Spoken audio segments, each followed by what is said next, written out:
तो भाई और बहनों, आज हमारा जो विषय है लाइव वीडियो का, हम कोशिश करेंगे जो पिछले 2 दिनों से संगत में एक विशेष चर्चा का विषय बना हुआ है।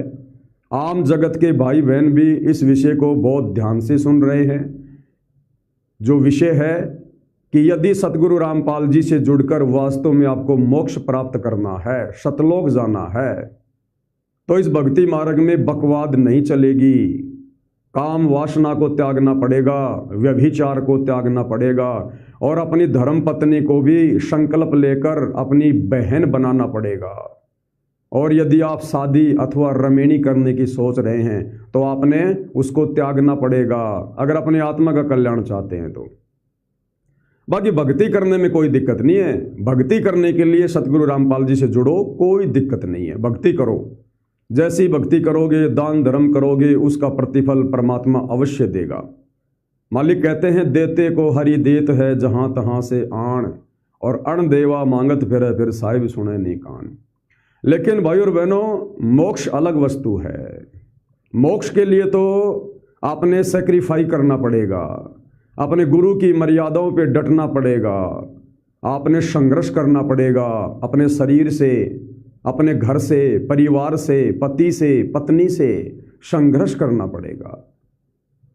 तो भाई और बहनों, जो रजा पूज्य गुरुदेव भगवान ने बख्शी है, जो विषय वर्तमान में चला हुआ है कि यदि सतगुरु रामपाल जी से उपदेश लेकर वास्तव में इसी जन्म में पूर्ण मोक्ष करवाना है, तो भाई अपनी धर्म पत्नी को भी अपनी पत्नी के रूप में स्वीकार करना पड़ेगा। भाई बहन के रिश्ते कायम करने पड़ेंगे।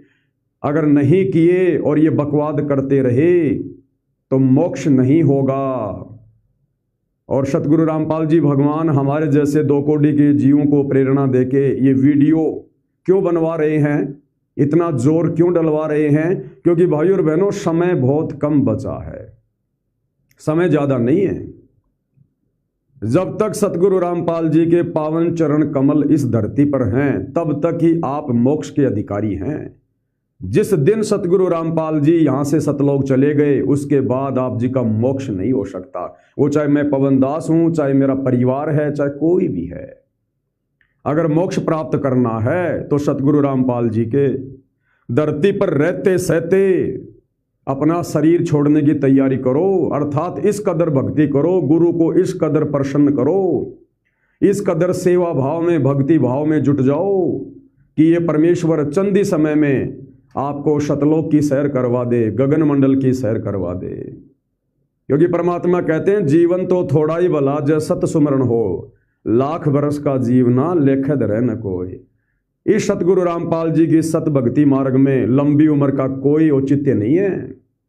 हाँ, यदि आपने थोड़े समय में सत भक्ति कर ली, मर्यादा में रह लिए, अपने आप को सतलोक के लिए गुरु मर्यादाओं में रहकर उस कदर तैयार कर लिया जिस कदर सतगुरु रामपाल जी चाहते हैं, ये परमात्मा फिर ये नहीं देखेगा अभी तेरी उम्र कम है, तेरे बच्चे छोटे हैं, नहीं। क्योंकि वही भगत तैयार होगा जो भगत पीछे कोई चिंता नहीं करेगा, ना बेटे की, ना बेटी की, ना पत्नी की, ना माँ की, ना संपत्ति की, ना कार की, ना कोठी की, ना समाज की, ना रिश्तेदारी की। तो जब भगत तैयार हो गया तो भगवान को भला क्या देर लगेगी अपने भगत को विमान में बैठाकर सतलोक भेजने की। तुम कर दो पल में पार हो जा रजा थारी, 1 सेकंड में परमात्मा पलक झपकते काल को पता ही नहीं चलेगा कौन से रास्ते से ले गया भगवान अपने भगत को। तो भाई और बहनों, आप और हमें तो उस विधि से सतलोक जाना है। तुम कर दो पल में पार हो जा रजा तेरी, और उसी के लिए सतगुरु रामपाल जी भगवान समय रहते हम आत्माओं को तैयार करना चाहते हैं। और ये संदेशे बार बार उन्हीं की प्रेरणा से आप जियों को दिए जा रहे हैं।